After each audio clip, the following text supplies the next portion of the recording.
এই যে স্নান করে নিয়ে আসলাম, ভালো করে ডেটল সাবান দিয়ে আজকে স্নান করিয়েছি বাথরুমে যে, তো পুরো পরিষ্কার করে ফেলেছি আজকে তোমাদের দাদা। নমস্কার বন্ধুরা, সবাইকে জানাই শুভ সকাল। আমি তোমাদের সামনে আবার নতুন একটা ব্লগ নিয়ে চলে আসলাম।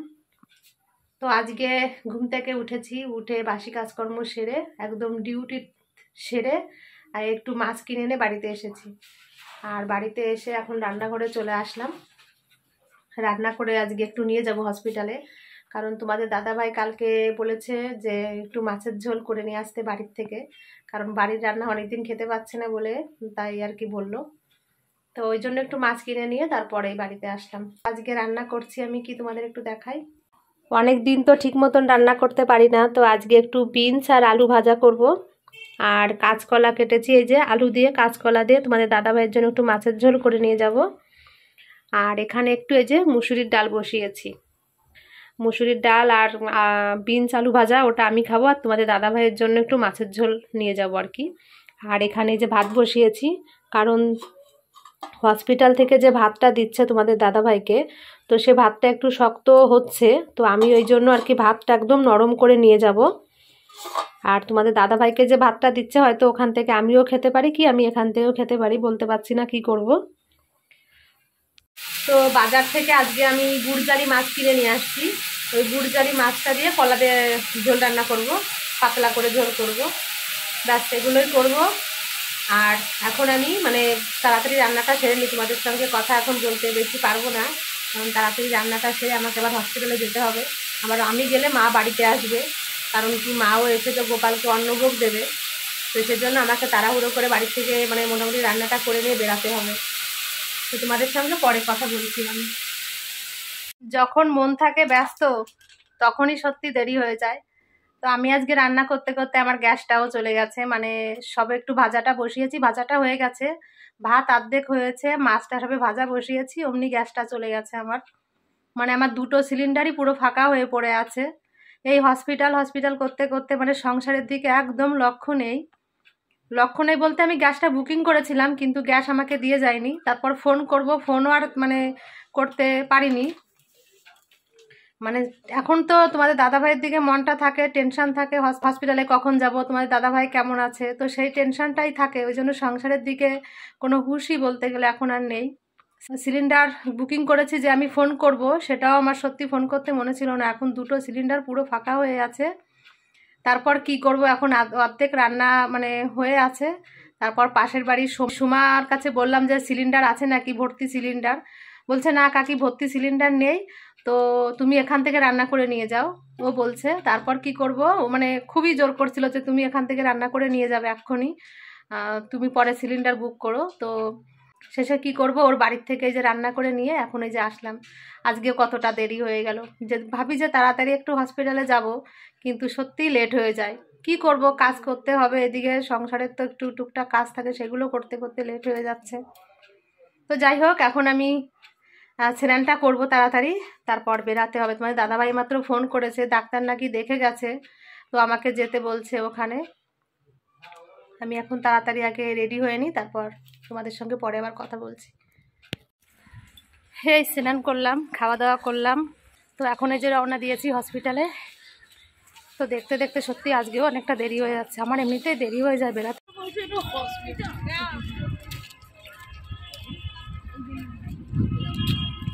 আমার কাছে দিয়ে দে, কাছে নিয়ে এই তোমাদের দাদাভাইয়ের কাছে এখন এসে পৌঁছালাম, পরে কথা বলছি। তোমাদের দাদাভাইকে আগে স্নান করিয়ে দিয়ে নি, সাবান কিনে নিয়ে আসলাম একটা, এখন স্নান করাতে নিয়ে যাবো, তারপর তোমাদের সঙ্গে ধীরে সুস্থে কথা বলছি। ওঠো ওঠো, তাড়াতাড়ি ওঠো।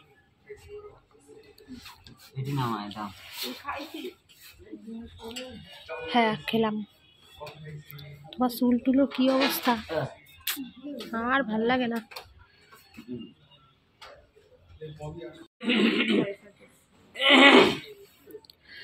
মাকে এখন বাড়ি পাঠিয়ে দিচ্ছে, মা চলে যাচ্ছে, আর তোমাদের দাদাভাইকে এখন স্নান করাতে যাচ্ছি আমি। যাও তুমি সাবধানে চলে যাও বাড়ি, দেরি করো না, যাও।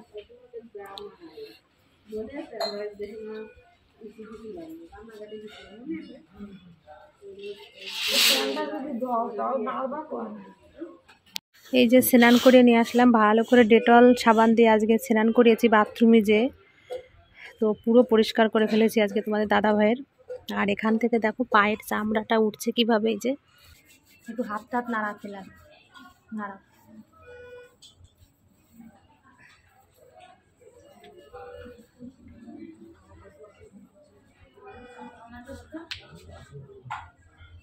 দিয়ে দিবি।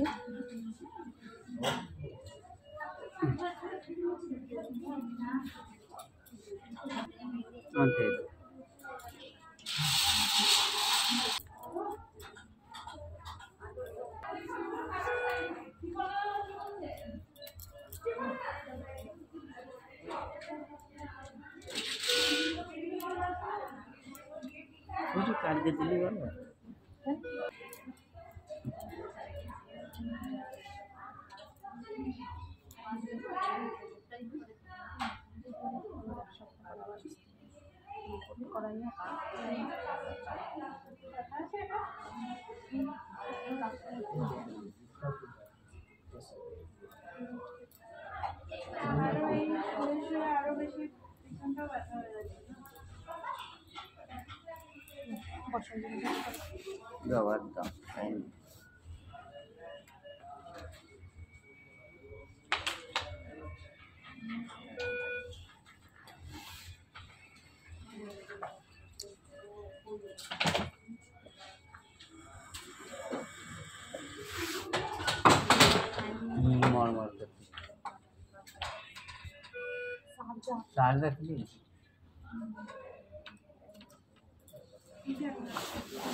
তোমাদের দাদা ভাই এইমাত্র খেলো, তো খাওয়া দাওয়া করে এখন আবার বাথরুমে গেছে। মানে যখনই কিছু খায় তখনই তোমাদের দাদা ভাই এরকম বাথরুমে যায়। এই রোগের এই সিমটমটাই বেশি দেখা যায়, ওর যে ক্রোনিক ডিজিজ রোগটা, তো এই রোগের মেন সিমটম এটা, যে কিছু খেলেই ও পটি করতে যায়। এটাই হলো ভালো না, তো ওটাই সবসময় করে। যাই হোক, আর আমি যখন আসলাম, তো আসা মাত্রই তো মাকে পাঠিয়ে দিয়েছি বাড়িতে, কারণ কি মা কালকে রাত ছিল এখানে। তো পাঠিয়ে দেওয়ার পর আমাকে এখান থেকে মাও চলে গেছে। তারপর এখান থেকে আমাকে বলছে যে তোমাদের দাদা ভাইয়ের আজকে ছুটি হয়ে গেছে তাই বলল। তো আজকে বিকেল 4টের সময় ছুটি হবে, আর বলেছে যে একটা রিপোর্ট করার আছে, তো সেই রিপোর্টটা বাইরের থেকে করিয়ে নিয়ে এসে 1 সপ্তাহের মধ্যে আবার এখানে চেক আপে আসতে হবে তাই বলেছে। আর বায়োপসির রিপোর্টটা এখনও পাইনি, ওটা একটু দেরি হবে তাই বলেছে। আর অন্য রিপোর্টগুলো যা যা মোটামুটি আছে, তো এখান থেকে ছুটি হওয়ার সময় সব কিছুই বলে দেবে আমাকে, এখন বলছে না। তো এখন মানে চিন্তা হচ্ছে যে এত কিছু জিনিস আমি এখন কি করে নিয়ে যাব। মানে মাও চলে গেল, তারপর তোমার দাদাভাই তো ঠিক মতন হাঁটাচলাও করতে পারে না এখনও, তো ওকে সামলাবো না আমি। এই যে আমার জিনিসপত্র তো কম না, এগুলো আমি কিভাবে এখন নিয়ে যাব সেটাই টেনশন করছি। মা যখন ছিল তখন যদি বলতো যে ছুটি হয়ে যাবে আজকে, তাহলে মাকে আমি একটু রেখে দিতাম। আর রাখতেও অসুবিধা, কারণ মা কালকে সারাদিন খায়নি, মানে এখানে তো কিছুই খায় না। মা নিরামিষ খায়, তো গোপালকে ভোগ না দিয়ে খেতেও পারবে না। মা চলে গেছেন এক হিসেবে ভালোই হয়েছে। এখন দেখি আমি যদি পারি কাউকে ফোন করে ডেকে নেব, যদি কেউ একটু আসে আমার কাছে, তো আসলে পরে আমি এই জিনিসপত্রগুলো নিতে পারবো, তোমাদের দাদাভাইকেও নিয়ে যেতে পারবো। এখন কী করব সেটাই মানে চিন্তা করছি, কাকে ফোন করব একটু আসার জন্য। দেখি এক ব্যবস্থা নিশ্চয়ই হয়ে যাবে আমার। আর দৌড়াতে এসেছি, তো এসেই মানে তোমাদের দাদাভাইকে স্নান করিয়ে দিলাম, তারপরে এই যে ভাত দিলাম খেতে। এখন একটু বসেছি আমি, মানে এসেই মানে ছুটাছুটি করলাম। তোমাদের দাদাভাইয়ের তো ছুটি হয়ে গেছে, তো এখন এই যে বিল করতে পাঠিয়েছে, এই কদিন তোমাদের দাদাভাই ছিল কত টাকা বিল হবে, তো এখন সেটা জানা যাবে। আমি তো বিল করাতে গেছি, তো বিলটা করিয়েছি, মানে এখন আমি টাকা নিয়ে গেছি যে বিল কত কি বিল আসছে দিতে যাব। তো ওখান থেকে বিলের মানে জেরক্সটা দিয়েছে, কিন্তু বলছে আপনার ওটা ফ্রি হয়ে গেছে। কেন আমি বুঝতে পারলাম না, যেখানে কেন ফ্রি হচ্ছে, সবার তো পয়সা লাগছে, তাহলে আমার কেন ফ্রি হলো আমি বুঝতে পারছি না। এখন ম্যামকে কাছে বলি, দেখি কি ব্যাপারটা, আমি বুঝতেই পারলাম না।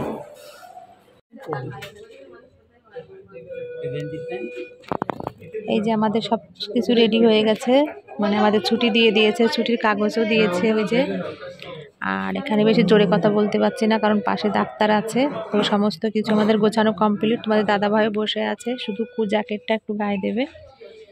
আর এখানে এই যে এটা এই ব্যাগও গোছানো হয়ে গেছে আমাদের। তো এত কিছু তো আমি একা নিয়ে যেতে পারবো না, তো সেই কারণে বিপ্লবকে ডেকেছি। কারণ বিপ্লব আমাদের তোমাদের দাদাভাইয়ের কাছে 2-3 দিন এসেছিল, ও থেকেছে রাত্রেবেলায়। তো সেই ছেলেটাকে ডেকেছি, ও আসবে এখন, আমাদের ভাগ্নি হয় বিপ্লব। তো ওকে ফোন করেছি, ও আসলে আমরা বেরিয়ে পড়বো তোমাদের দাদাভাইকে নিয়ে। আর ছুটির কাগজও দিয়ে দিয়েছে ওখানে, আর ডায়েট চার্জ দিয়েছে ওই যে ওখানে আছে সমস্ত কিছু। এই যে বিপ্লব এসে গেছে, তো এখন ব্যাগগুলো নিয়ে আমরা বেরিয়ে পড়ব। তোমাদের দাদাভাইও রেডি হয়ে বসে আছে। এই যে হ্যাঁ জানি না তো আজকে ছুটি দেবে রে, হুট করেই বলছে যে আজকে ছুটি হয়ে গেছে তোমাদের। কি বলবো বল। এখন এই যে হাফ প্যান্ট পরে চলে যাচ্ছে, প্যান্ট তো বাড়ি কাচতে দিলাম। আর এখন ওই যে হাফ প্যান্ট পরে তোর দেখ মামা যাচ্ছে, কি বলবো বল।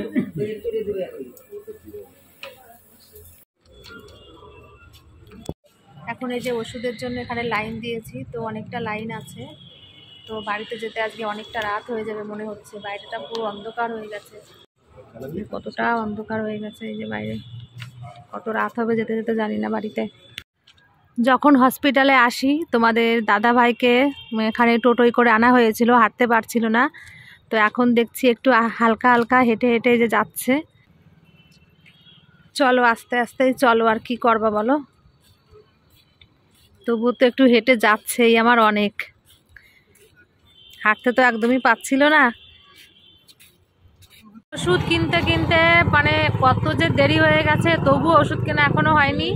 ইঞ্জেকশন বাকি আছে, তোমাদের দাদাভাইকে যে ইঞ্জেকশন দেওয়া হয় প্রত্যেক দিন একটা করে নাভিতে দেওয়া হয়, তো সেই ইঞ্জেকশনটা কিনতে ভুলে গেছি। সেটার জন্য আবার সেই বিপ্লব তোমার এমসে গেছে, ওখানে একতলা বিল্ডিংয়ে তোমার ওষুধ ইঞ্জেকশনটা পাওয়া যায়, সেটা কিনতে সত্যি আমি ভুলে গেছি। তো এখন এই যে বাইরে বসে আছি, তোমাদের দাদাভাই ওই যে বসে আছে, আর আমি তো এই যে বসে আছি ব্যাগপত্র সব সামনে নিয়ে। আজকে বাড়ি যেতে যেতে যে কত দেরি হবে জানি না, 11টা বেজে যাবে মনে হচ্ছে। এই সব ব্যাগপত্র নিয়ে এই যে বসে আছি, তোমাদের দাদাভাই এই যে দেখো আছে। এই আমরা এখন বাড়িতে চলে আসলাম। তো বাড়িতে এসে তোমাদের দাদাভাই তো এইভাবে বসে আছে। আর রাত্রের বেলা মা তো আগে বাড়িতে চলে এসেছে, তো মা রান্না করে যে রেডি করে রেখে দিয়েছে। কি কি রান্না করেছে দেখাই তোমাদের।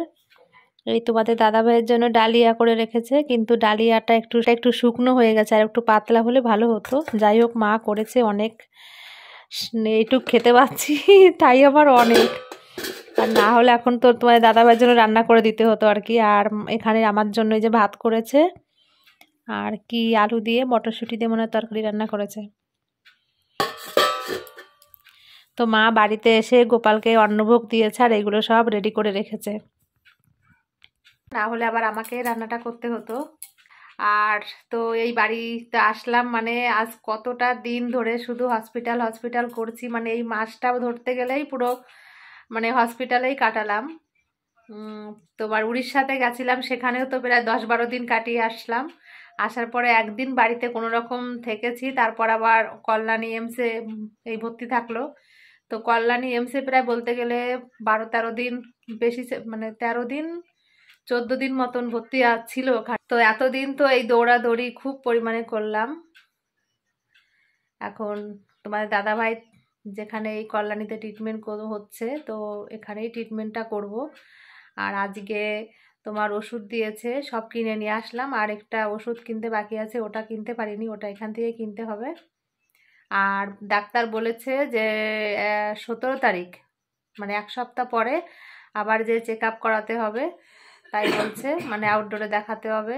আর বায়োপসির রিপোর্টটা এখনও আসেনি, ওটা ডাক্তারের কাছে মানে এসে এখনও পৌঁছায়নি। আমরা যখন আবার চেক আপ করাতে যাব তখন বায়োপসি রিপোর্টটা হয়তো পেয়ে যাব।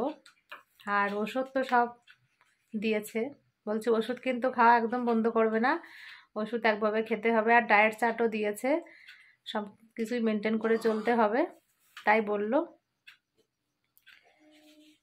এখন এইভাবে চললে দেখি তোমার দাদাভাইকে সুস্থ করতে পারি কি না পারি। কষ্টের ফল আমার, প্রচুর কষ্ট করছি তো ওকে নিয়ে, ভগবান ঠিক রক্ষা করবে। তাই মনে করে তো দৌড়াচ্ছি সমানে। নিজের দিকে তো একদমই নজর দিতে পারি না, ছেলের দিকে নজর দিতে পারি না, শুধু তোমাদের দাদাভাইয়ের জন্য। তো দেখা যাক, দেখি কি হয়। তো এখন আর কি বলবো, তোমার দাদাভাইয়ের একটা ঔষধ আছে, গ্যাসের ঔষধ, মানে একটা ফাইল আছে, ওটা খেতে হবে না। একটা গ্যাসের ঔষধ আছে, ওটা খাওয়ার আধ ঘন্টা পরে তারপর খেতে পারবে। এখন এই ওষুধটা খেলো, এখন আধ ঘন্টা বিশ্রাম করব, তারপর আমরা ভাত খাবো। তো আমাদের আজকে ঘুমোতে ঘুমোতে 1টা বেজে যাবে। এখন এই 12:30 11:30টা বেজে গেছে, আমরা বাড়িতে আসলাম আজকে 11:30টার সময় রাত। তো শুতে শুতে আমাদের আজকে 12টা 12:30টা বেজে যাবে। তো যাই হোক, আমার ভিডিওটা আমি এখানেই শেষ করছি। তোমরা সবাই খুব ভালো থেকো।